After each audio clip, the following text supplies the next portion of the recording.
Hello everyone, welcome back to our channel Fight for Your Dreams. So let's fight with me. I am Amandeep. As you know, NCERT class 6 की history हम cover कर रहे हैं, तो उसी series में आज हम इस बुक के लास्ट चैप्टर पर पहुंच गए हैं। तो आज हमारी NCERT बुक कवर हो जाएगी। आई होप ये पूरी बुक आपको अच्छे से समझ आई होगी, कहीं पे कोई प्रॉब्लम नहीं आई होगी। ठीक है, तो हमने अब बेसिक कवर कर लिया है एंशिएंट हिस्ट्री का, और एडवांस स्टडी हम कर रहे हैं। एंशिएंट हिस्ट्री वाली जो प्लेलिस्ट है उसके अंदर मैंने एंशिएंट हिस्ट्री से रिलेटेड जो वीडियोज़ हैं एडवांस स्टडी से रिलेटेड वो डाल दिए हैं। ठीक है, आगे भी वो कवर करती रहूँगी मैं। वैदिक काल तक हमने कवर कर लिया है, अब हम महाजनपद काल कल से स्टार्ट करेंगे। तो आई होप आपको ये सब समझ आया होगा। ठीक है, क्योंकि एडवांस स्टडी करने से पहले बेसिक क्लियर हो जाना ज़रूरी है। ठीक है, बेसिक नहीं कवर होगा तो एडवांस भी समझ में नहीं आएगा। तो आई होप आपको समझ आ रहा होगा जो मैं कह रही हूँ। और वीडियो स्टार्ट करते हैं। वीडियो स्टार्ट करने से पहले एक छोटी सी रिक्वेस्ट है, अगर आप इस चैनल पर नए हैं तो आप चैनल को सब्सक्राइब कर दें और लाइक कर लें। ठीक है, क्योंकि अगर आप सब्सक्राइब कर लेंगे तो आपको अच्छे से अच्छा कंटेंट फ्री में मिलता रहेगा, बार बार में कहीं सर्च करने की ज़रूरत नहीं पड़ेगी। ठीक है, तो स्टार्ट करते हैं। इमारतें, चित्र तथा किताबें। तो ये जो चैप्टर है ये हमें चित्रकला के बारे में बताता है, प्राचीन चित्रकला के बारे में। ठीक है, तो स्टार्ट करते हैं। मरुत्सामी और लोह स्तंभ। मरुत्सामी आज बहुत खुश था। पहिएदार कुर्सी में बिठाकर उसका भाई उसे कुतुब मीनार दिखाता हुआ प्रसिद्ध लोह स्तंभ सामने ले आया था। धूल भरे पथरीले रास्तों से रैंप के सहारे यहाँ आना काफ़ी मुश्किल था। अपने इस अनुभव को मरुत्सामी कभी नहीं भूल पाएगा। तो ये लोह स्तंभ की बात कर रहे हैं, यहाँ से स्टार्ट कर रहे हैं लोह स्तंभ से। ठीक है, कैसे लोह स्तंभ से स्टार्ट करते हुए इन्होंने प्राचीन भारतीय लोगों की शिल्पकला, धातुकला के विज्ञान को और उनकी तकनीक को, ठीक है, दर्शाया है इस चैप्टर के अंदर। तो स्टार्ट करते हैं। प्राचीन भारतीय धातु वैज्ञानिकों ने विश्व धातु विज्ञान के क्षेत्र में प्रमुख योगदान दिया है। ठीक है, प्राचीन भारतीय धातु वैज्ञानिकों ने विश्व धातु विज्ञान के क्षेत्र में महत्वपूर्ण योगदान दिया है। पुरातात्विक खुदाई ने यह दर्शाया है कि हड़प्पावासी कुशल शिल्पी थे। हड़प्पावासी क्या थे? कुशल शिल्पी थे, और उन्हें तांबे के धातु कर्म की जानकारी थी। ठीक है, धातु शोधन की जानकारी थी। उन्होंने तांबे और टीन को मिलाकर कांसा भी बना लिया था, तो उनके पास में टेक्निक थी ये। जहां हड़प्पावासी कांस्य युग से जुड़े हुए थे, वहीं उनके उत्तराधिकारी लोह युग से संबंधित थे। तो आई होप आपको ये पूरा समझ आ गया होगा। ठीक है, जो हड़प्पावासी थे वो तो कांस्य युग से संबंधित थे, लेकिन उनके जो उत्तराधिकारी थे, उनके बाद के जो लोग थे वो लोह युग से संबंधित थे। भारत अत्यंत विकसित किस्म के लोहे का निर्माण किया करता था। कौन कौन सा लोहा? खोटा लोहा, पिटवा लोहा और ढलवा लोहा। तो आई होप आपको धातु विज्ञान की ये बात समझ आई होगी। लोह स्तंभ के बारे में जानते हैं। लोह स्तंभ महरौली में स्थित है। ठीक है, महरौली दिल्ली के अंदर है। ठीक है, तो महरौली दिल्ली में कुतुब मीनार के परिसर में खड़ा एक लोह स्तंभ भारतीय शिल्पकारों की कुशलता का एक अद्भुत उदाहरण है। ठीक है, इसकी ऊंचाई है 7.2 मीटर और वजन 3 टन से भी ज़्यादा है। इसका निर्माण लगभग 1500 साल पहले हुआ था। इसके बनने की जानकारी हमें इस पर खुदे अभिलेख से मिलती है।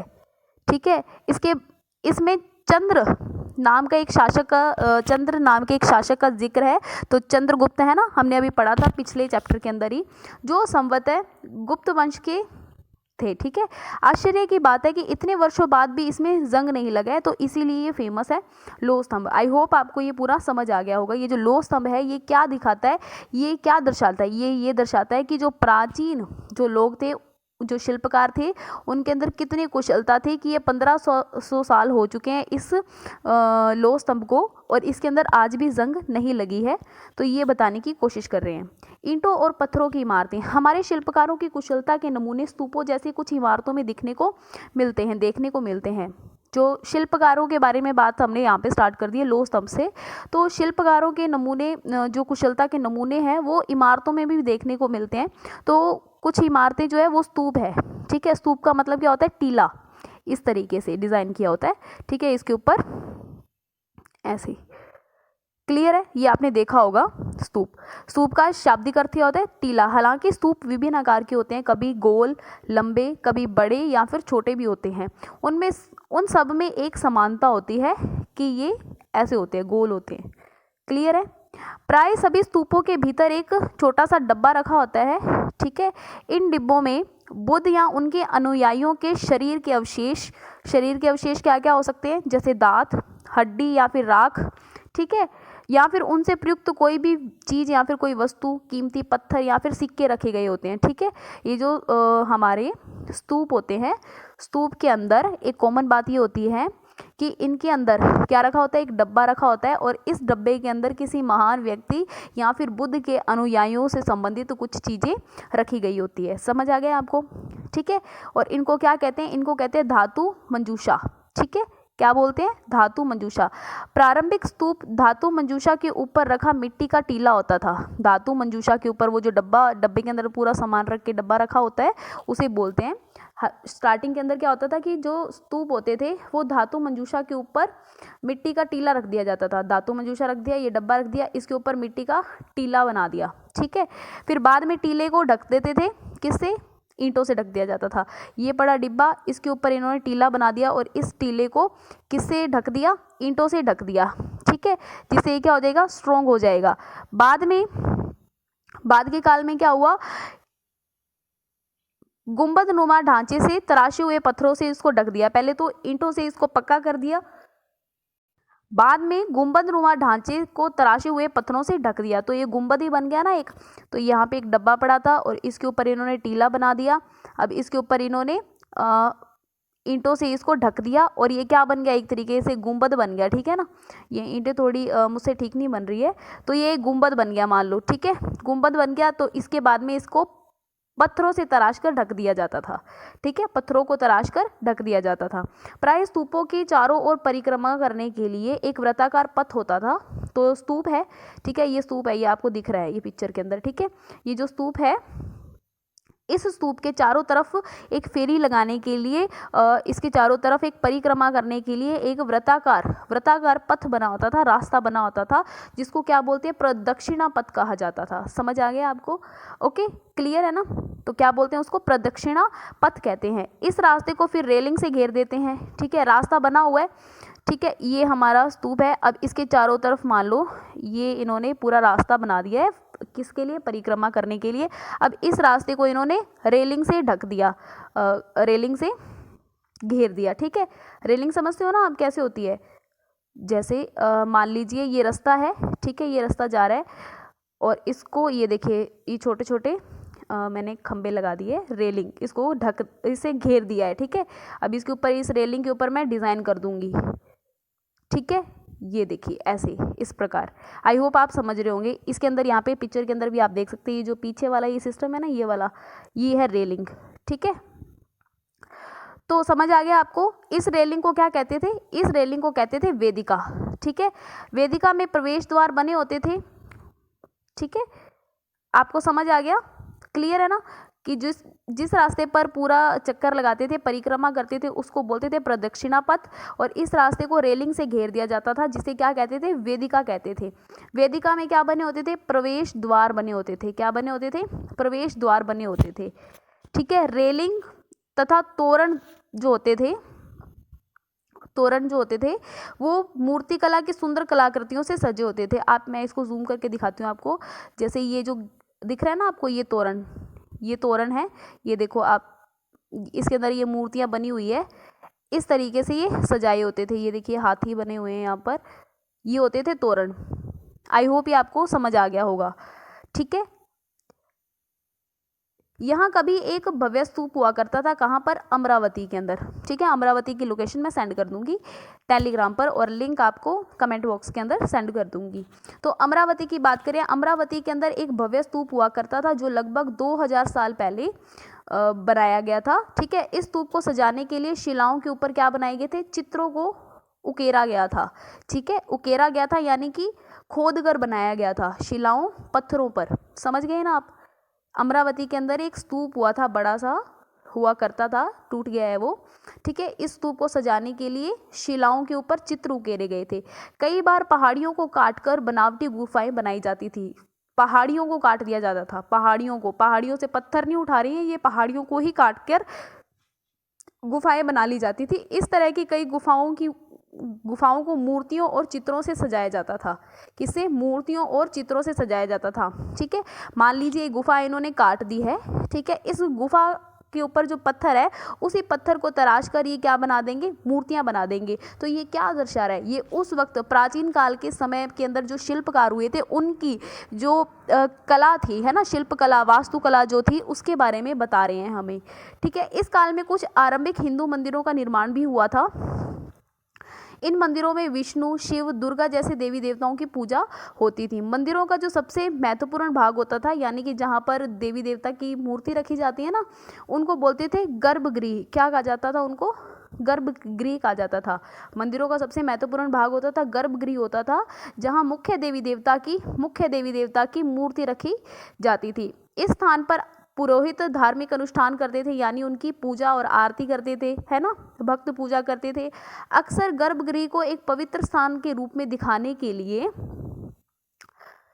भीतरगांव जैसे मंदिरों के ऊपर की जो लंबाई होती थी, मंदिरों के ऊपर काफ़ी ऊंचाई तक का निर्माण कर दिया जाता था। जैसे कि ये देखो, ये मंदिर है, ये जो सिस्टम है ना, हाँ, ये काफ़ी ऊंचा कर दिया गया है। किस लिए कि ये वाला जो जगह है, ये जो जगह है ये क्या है, ये गर्भगृह से संबंधित जगह है, ये गर्भगृह है। ठीक है, इसके नीचे मूर्ति रखी हुई है जिस भगवान का ये मंदिर है या जिस देवी देवता का ये मंदिर है, तो ये जगह क्या है, पवित्र है। तो आई होप ये पॉइंट आपको समझ आ गया होगा, है ना। और इसको क्या बोलते हैं, इसको बोलते हैं शिखर बोलते हैं। ठीक है, क्या बोलते हैं इसको, शिखर। जिसके अंदर मूर्ति रखी होती है जिस जगह पर, उसको बोलते हैं गर्भगृह। ठीक है, और उस एरिया को जब ऊंचा उठा दिया जाता है तो उसको वो बन जाता है आगे चलकर शिखर। शिखर निर्माण के कठिन कार्यों को करने के लिए सावधानी से योजना बरतनी पड़ती थी। अधिकतर मंदिरों में मंडप नाम की एक जगह होती थी जहाँ पर सभाघर होता था, यहाँ लोग इकट्ठा हुआ करते थे। देखिए गर्भगृह जो है, गर्भगृह के अंदर तो देवी देवता की मूर्ति रखी हुई है, वो एरिया छोटा होता है, लेकिन बाहर जहाँ पर लोग इकट्ठे होते हैं, ठीक है, बाहर जहाँ पे लोग इकट्ठे होके खड़े हो जाते हैं, आरती भजन कीर्तन करते हैं, उसको बोलते हैं मंडप। ठीक है, याद रहेगा आपको क्या कहते हैं उसको, मंडप। तो 3 चीज़ें हमने देख लिया मंदिरों के अंदर। 3 चीज़ें कौन कौन सी, गर्भगृह देख लिया, है ना, और हमने उसके बाद में देख लिया शिखर, और फिर हमने देख लिया एक मंडप। ठीक है, यहाँ पर लोग इकट्ठा होते थे। तो अब अपने को मानचित्र में महाबलीपुरम और एहोल देखना है। एहोल हमने देख लिया था कल ही, फिर भी मैं लोकेशन सेंड कर दूंगी। इन शहरों में पत्थरों से बने कुछ उत्कृष्ट प्रकार के मंदिर मिले हैं, उनमें से कुछ को यहाँ दिखाया गया है। तो ये आप देख लीजिए मंदिर, ये जो ऊपर वाला है ये वाला, ये उत्तर प्रदेश के भीतरगांव का एक आरंभिक मंदिर है। तो ये देखिए यहाँ पर जो अंदर जाकर ये वाला जो सिस्टम था ना, इसको थोड़ा ऊंचा उठा दिया ताकि इससे पता चले कि यहाँ पर गर्भगृह है। ठीक है, समझ आ गया। ये ईंट और पत्थरों से बनाया गया मंदिर था। ठीक है, लेकिन ये जो साथ वाला आपको महाबलीपुरम के अंदर जो एकाश्मिक मंदिर दिख रहा है, ये वाला एकाश्मिक मंदिर है, ये वाला ये एक ही चट्टान को खोद कर कुरेद कर बनाए गए ये अलग अलग मंदिर हैं। ठीक है, यहाँ पर लिखा हुआ है, इनमें से प्रत्येक मंदिर एक ही विशाल पहाड़ी को तराश कर बनाया गया। एक विशाल पहाड़ी को तराश कर, एक पूरी बड़ी पहाड़ी थी, उसको तराश कर पहले एक मंदिर बनाया, फिर दूसरा, फिर ये तीसरा, फिर ये चौथा, ऐसे मंदिर बनाए गए थे। इसीलिए इनको क्या बोलते हैं, एकाश्मिक मंदिर बोलते हैं, कि एक ही विशाल चट्टान से ये बना है, पहाड़ी से बना है। आई होप आपको समझ आ गया होगा। ये बिल्कुल अलग है ईंटों से बने हुए मंदिरों से। आई होप ये आपको समझ आ रही होगी कला प्राचीन भारत की। ठीक है, स्तूप तथा मंदिर किस प्रकार बनाए जाते थे। स्तूप तथा मंदिर को बनाने की प्रक्रिया में कई अवस्थाएं आती थी। इसके लिए काफ़ी धन खर्च हो जाता था, इसलिए आमतौर पर राजा रानी इन्हें बनवाने का निश्चय करते थे। पहले काम अच्छी किस्म के पत्थर ढूंढकर शिलाखंडों को खोदकर निकालना होता था, क्योंकि उस वक्त क्या कर रहे थे लोग, पत्थरों के, है ना, चट्टानों पर मंदिर बना रहे थे। पहले काम क्या होता था, अच्छी किस्म के पत्थर ढूंढकर शिलाखंडों को खोदकर निकालना होता था। फिर मंदिर और स्तूप के लिए सोच विचार करके तय किए गए स्थानों पर शिलाखंडों को पहुंचाना होता था। पहले तो एक बढ़िया सी इन्होंने क्या देख ली, चट्टान देख ली, उस चट्टान को तोड़कर कुरेद कर क्या करेंगे, शिलाखंड, है ना, पत्थर उस चट्टान के खंड ले जाएंगे। ठीक है, ठीक है, समझ आइए, शिलाखंड खोद कर निकाल लेंगे, फिर जहाँ पर मंदिर या फिर स्तूप बनाना है वहाँ पर ये लेके जाएंगे। तो आप समझ सकते हैं ना कितनी परेशानियाँ हो रही हैं उस वक्त। यहाँ पत्थरों को काट कर छांट कर तराशने के बाद खंभों, दीवारों की चौखटों, फर्शों और छतों का आकार दिया जाता था। ठीक है, कहाँ पे? जहाँ पर ये मंदिर वगैरह बनाने हैं वहाँ पर। इन सब के तैयार हो जाने के बाद में जगहों पर उन्हें लाना काफ़ी मुश्किल काम हो जाता था। ठीक है, आपको समझ आ गया? क्लियर है ना ये? तो ये क्या करते थे? खंबे, दीवारें और चौखटे, फर्श और ये छतों का आकार देकर कहाँ पे? जहाँ पे इन्होंने पत्थर निकाले हैं वहीं पर ये सब तैयार कर लेते। उसके बाद में इन सबको तैयार हो जाने के बाद में ये वहाँ पर निश्चित की गई जगह पर लेके जाते थे। तो ये अपने देख सकते हैं ना, एक ये जगह, ये जैन मठ है ये वाला, एक पहाड़ी को खोदकर बनाया गया है। ठीक है, ये कमरे है ना, और ये खंबे आप देख सकते हैं किस तरीके से बनाए हुए हैं। ये पहाड़ी को खोदकर बनाया हुआ है, कुरेद कर तोड़कर बनाया गया है ना। तो यहाँ पर भिक्षु वगैरह रहते थे, ध्यान किया करते थे। क्लियर है? इस तरह के शानदार ढांचों का निर्माण करने वाले शिल्पकारों का सारा खर्च कौन दिया करते थे? राजा रानी ही देते थे। इसके अतिरिक्त स्तूपों या मंदिर में आने वाले भक्त जो होते थे वो अपने साथ उपहार लाया करते थे। उनसे इमारतों की सजावट की जाती थी। जैसे हाथी दांत का काम करने वाले श्रमिकों के संघ ने सांचे के अलंकृत प्रवेश बनाने का अपना खर्च दिया था। जैसे कि अब कोई श्रद्धालु होते हैं, वो आते हैं मंदिर में और मंदिर का जैसे निर्माण कार्य चल रहा है तो वो अपनी तरफ से कुछ खर्चा दे देते हैं। ठीक है, अगर कोई जैसे मान लीजिए कोई शिल्पकार है, वो बोलेगा कि मेरे पास अभी कोई खर्चा वगैरह नहीं है देने के लिए, लेकिन मैं काम कर सकता हूँ, काम करवा सकता हूँ आके। तो ये सिस्टम वहाँ पर चलता था। ठीक है, आई होप ये आपको समझ आ गया होगा। तो ये देख सकते हैं आप इसके अंदर किस तरीके से क्या कर रहे हैं। मूर्ति का चित्र है ये खुदाई कर रहे हैं, है ना। इनके हाथ में अपने देख सकते हैं ये औजार पकड़े हुए हैं, ये खुदाई कर रहे हैं किसकी? गुफाओं की, है ना। तो आई होप ये आपको पूरा पॉइंट समझ आया होगा। तो इसकी सजावट के लिए ये जो मंदिर या स्तूप जो बनते थे उनकी सजावट के लिए पैसे देने वालों में व्यापारी, कृषक, माला बनाने वाले, इत्र बनाने वाले, लोहार, सुनार, ऐसे स्त्री या पुरुष शामिल होते थे जिनके नाम खंभों या रेलिंगों पर, दीवारों पर खुदे हुए हैं। लेकिन जब हम कभी जाएंगे इन जगहों पर तो अपने देखेंगे कि कितने सारे लोगों ने इन दीवारों और इन रेलिंगों को बनाने में अपना योगदान दिया है। आई होप आपको ये पूरा समझ आ गया होगा, क्लियर हो गया होगा, है ना। तो कुछ इसमें प्रॉब्लम नहीं है, ये पूरी कला के बारे में ही पूरा टॉपिक है। तो समझते हैं चित्रकला, शिल्पकला उन्होंने समझ ली ना अभी तक। चित्रकला देखिए, अजंता की गुफाएं, मानचित्र 7 के अंदर अजंता देखना है अपने को, तो अजंता की लोकेशन में मैं भेज दूंगी। ये वो जगह है जहां पर पहाड़ों में सैकड़ों सालों के दौरान कई गुफाएं खोदी गई थी। इसमें से ज़्यादातर बौद्ध भिक्षुओं के लिए बनाए गए विहार थे। ठीक है, इनमें से कुछ को चित्रों द्वारा सजाया गया था। तो समझ आ रहा है आपको क्या कह रहे हैं कि कुछ गुफाएं ऐसी थी जिनको सैकड़ों साल पहले खोदा गया था। ठीक है, ये क्यों खोदा गया था? बौद्ध भिक्षुओं के रहने के लिए। ठीक है, विहार बनाए गए थे। ठीक है, तो इन विहारों में जब ये बौद्ध भिक्षु रहते थे तो इनको चित्रों से सजा लिया करते थे। ठीक है, यहाँ पर कुछ उदाहरण दिए हुए हैं, तो ये आप देख सकते हैं। एक डायग्राम ये रहा, ये वाला, ये चित्र बना हुआ है, और एक चित्र ये रहा जिसे हम देख सकते हैं। ठीक है, ये चित्र बने हुए हैं अजंता की गुफाओं के अंदर।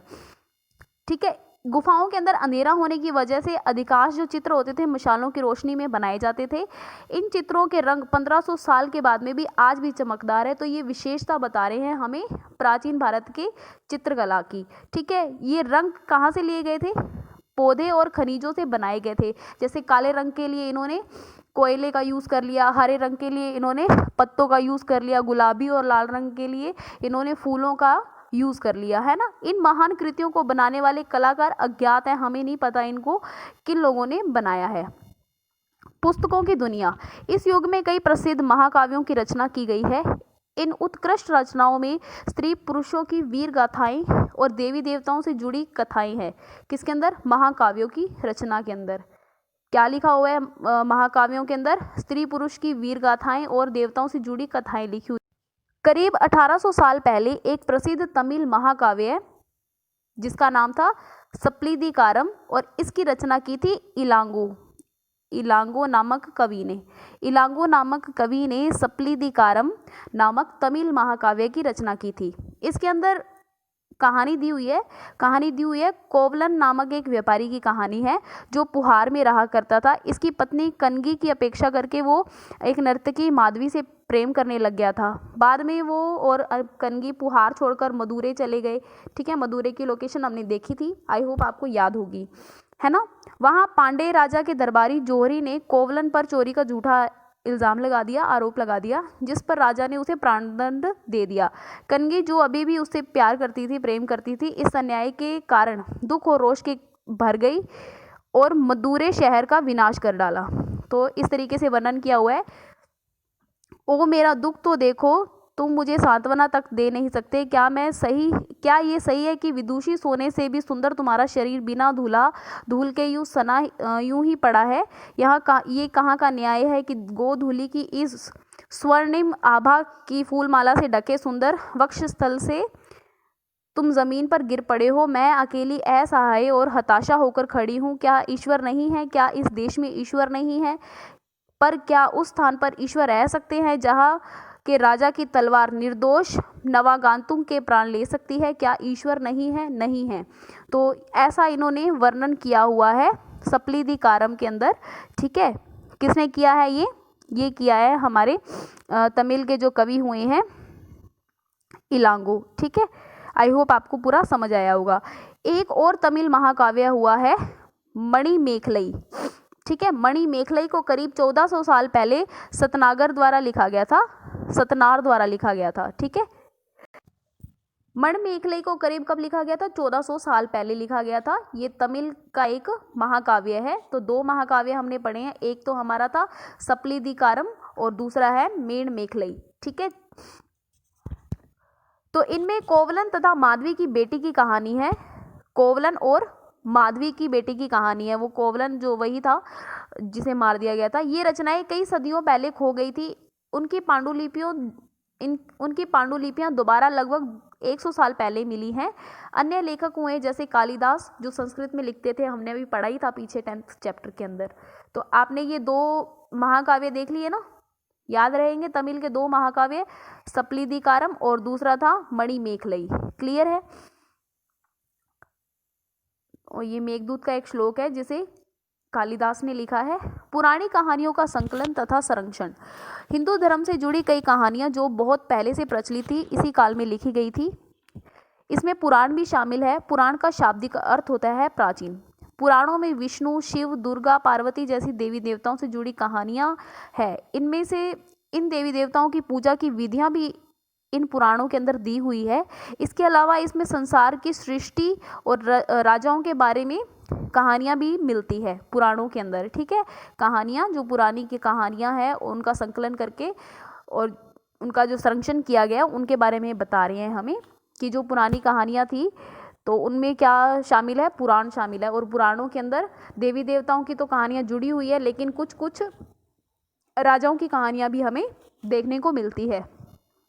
अधिकतर जो पुराण है वो सरल संस्कृत श्लोक में लिखे हुए हैं जिससे सब उन्हें सुन और समझ सकते हैं। ठीक है, स्त्री तथा शूद्र जिन्हें वेद पढ़ने की अनुमति नहीं थी वो भी इन श्लोकों को सुन सकते थे। पुराणों का पाठ पुजारी किया करते थे मंदिरों में बैठकर, जिसे लोग सुनने आया करते थे। दो संस्कृत महाकाव्य महाभारत और रामायण लंबे अरसे से लोकप्रिय रहे हैं। तो महाभारत की कहानी भी लगभग सभी ने सुनी हुई है और रामायण की भी, है ना। तो महाभारत जो था वो कौरवों और पांडवों के बीच के युद्ध की कहानी है। इस युद्ध का उद्देश्य पुरु वंश की राजधानी, कौन से वंश की राजधानी?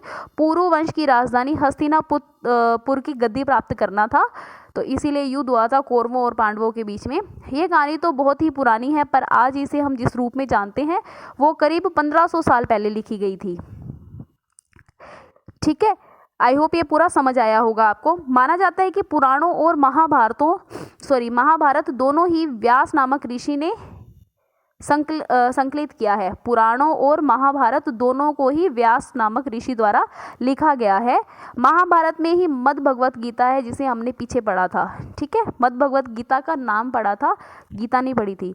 रामायण की कथा कौशल के राजकुमार राम के बारे में हमें पता चलता है। रामायण की कथा में किसके बारे में पता चलता है? कौशल के राजकुमार राम के बारे में। तो कौशल की राजधानी है अयोध्या। ठीक है, उनके पिता ने उन्हें वनवास भेज दिया था। वन में उनकी पत्नी सीता का लंका के राजा रावण द्वारा अपहरण कर लिया गया था। सीता को वापस पाने के लिए राम ने लड़ाई लड़ी। वे विजयी होकर कौशल की राजधानी अयोध्या लौटे। महाभारत की तरह ही रामायण एक प्राचीन कहानी है जिसे बाद में लिखित रूप दे दिया गया, और रामायण को लिखित रूप दिया था वाल्मीकि ने, जबकि महाभारत को व्यास ने। ठीक है, आई होप आपको पूरा समझ आ गया होगा। आम लोगों द्वारा कही जाने वाली कहानियाँ, जिसे हम जातक कहते हैं, है ना, हमने पहले पीछे पढ़ा था। आम लोग भी कहानियाँ कहते थे, कविताएं और गीतों की रचना करते थे, गाने गाते थे, नाचते थे, नाटकों को खेलते थे। इनमें से तो कुछ इस समय के आसपास जातक और पंचतंत्र की कहानियों के रूप में लिखकर सुरक्षित किए गए हैं। कुछ कहानियाँ तो ऐसी है जिन्हें जातक कथाओं में और पंचतंत्र की कहानियों में लिखकर सुरक्षित कर लिया गया है। जातक कथाएं तो अक्सर स्तूपों की रेलिंग तथा अजंता के चित्रों में दर्शाई जाती है। स्तूपों की रेलिंग जो थी ना, जो हमने देखा था, वो डिज़ाइन वाला ऐसे गेट बना हुआ है ना, इस तरीके से उसके बीच में यूं हाथी वगैरह बने हुए हैं बीच में, है ना। तो उन रेलिंग के ऊपर जो डिज़ाइंस जो बनाए हुए हैं वो इन जातक कथाओं से ही प्रेरित होकर बनाए गए हैं। तो इनमें से एक कहानी अगले पृष्ठ पर भी दी गई है, तो ये आप पॉज करके कहानी पढ़ लेना, बंदर राजा की कहानी। ठीक है, तो काफ़ी अच्छी कहानी है ये, आप पढ़ लेना इसको एक बार। अगर मैं पढ़ के सुनाऊंगी तो वीडियो काफ़ी लंबा हो जाएगा। विज्ञान की पुस्तकें। इस समय गणितज्ञ तथा खगोल शास्त्री आर्यभट्ट ने संस्कृत में आर्यभट्टियम नामक पुस्तक लिखी थी। इसमें उन्होंने लिखा था कि दिन और रात पृथ्वी के अपने धुरी पर चक्कर काटने की वजह से होते हैं, जबकि लगता है कि रोज सूर्य निकलता और डूबता है। तो इन्होंने कोई मैथ्स में नहीं लिखा था, इन्होंने संस्कृत में लिखा था। ठीक है, मैथ को भी इन्होंने संस्कृत में ही लिखा था। तो इसके लिए मैं आर्यभट्ट पर एक अलग से वीडियो बना दूंगी। ठीक है, आर्यभट्ट पर और हमारे चरक वारामिहिर जो है, ब्रह्म गुप्त और भास्कराचार्य पर अलग से वीडियो बना दूंगी इन सब पे। ये महान जो हैं खगोल शास्त्री और गणितज्ञ हुए हैं, चिकित्सक हुए हैं हमारे प्राचीन भारत के इतिहास के अंदर। तो इनके बारे में हमें जानना भी चाहिए, क्योंकि किताबों के अंदर ज़्यादा कुछ लिखा नहीं हुआ है इनके बारे में। ठीक है, फिर भी मैं वीडियो बना दूंगी इनके ऊपर अलग अलग। तो गणितज्ञ और खगोल शास्त्री आर्यभट्ट ने संस्कृत में आर्यभट्टियम नामक पुस्तक लिखी थी। ठीक है, उसके अंदर लिखा था कि दिन रात उनके घूर्णन की वजह से होते हैं, ना कि कोई सूरज निकलता और डूबता है। उन्होंने ग्रहण के बारे में भी एक वैज्ञानिक तर्क दिया था। उन्होंने वर्त की परिधि के बारे में मापने की विधि भी ढूंढ निकाली थी, जो आज जो है प्रयुक्त होने वाली विधि है उसके जैसी ही है। वराहमिहिर, ब्रह्मगुप्त और भास्कराचार्य कुछ अन्य गणितज्ञ और खगोलवेत्ता थे जिन्होंने कई और खोजें की थी। इनके बारे में पता लगाएं। शून्य अंकों का प्रयोग पहले से होता आ रहा था, पर अब भारत के गणितज्ञों ने शून्य के लिए एक नए चिन्ह का आविष्कार किया था। तो हम सब जानते हैं कि शून्य का आविष्कार किसने किया था। ठीक है, किसने खोज की थी। गिनती की यह पद्धति अरबों द्वारा अपनाई गई थी, तब यूरोप में भी ये फैल गई थी। क्या? शून्य। ठीक है, आज भी पूरी दुनिया में शून्य का प्रयोग किया जाता है। और उसके बाद में है आयुर्वेद। आयुर्वेद चिकित्सा विज्ञान की एक विख्यात पद्धति है जो प्राचीन भारत में विकसित की गई थी। आयुर्वेद चिकित्सा। ठीक है, प्राचीन भारत में आयुर्वेद के दो प्रसिद्ध चिकित्सक हुए थे, चरक और सुश्रुत। ठीक है, चरक द्वारा रचित चरक संहिता औषधि शास्त्र की एक उल्लेखनीय पुस्तक है, जब और अपनी श्रुति संहिता में सुश्रुत ने शल्य चिकित्सा के बारे में विधियों का विस्तृत वर्णन किया था। ठीक है, यानी कि प्लास्टिक सर्जरी के बारे में इन्होंने बताया था। ठीक है, आई होप आपको ये पूरा वीडियो समझ आया होगा। ये सारा वीडियो है, ये सारा का सारा वीडियो उन लोगों के बारे में है जिन्होंने प्राचीन समय के अंदर, पुराने समय के अंदर एक अनोखे चित्रकला और शिल्पकला के बारे में जानकारियाँ, ठीक है, उपलब्ध करवाई है हमें। ठीक है, और आज भी वो सिस्टम बहुत हद तक चल ही रहा है। तो आई होप आपको ये पूरा वीडियो समझ आया होगा और पीछे वाले सभी लेक्चर्स आपको अच्छे से समझ आए होंगे। तो मिलते हैं अब नेक्स्ट और नए टॉपिक के साथ में। उससे पहले आर्यभट्ट और जो बाकी हमारे जो महान विद्वान हुए हैं उनके बारे में मैं अलग अलग से वीडियो बना दूंगी, आप ज़रूर देखें, सब्सक्राइब कर लें चैनल को। मिलते हैं नए और इंटरेस्टिंग वीडियो के साथ में, तब तक के लिए बाय, टेक केयर, जय हिंद।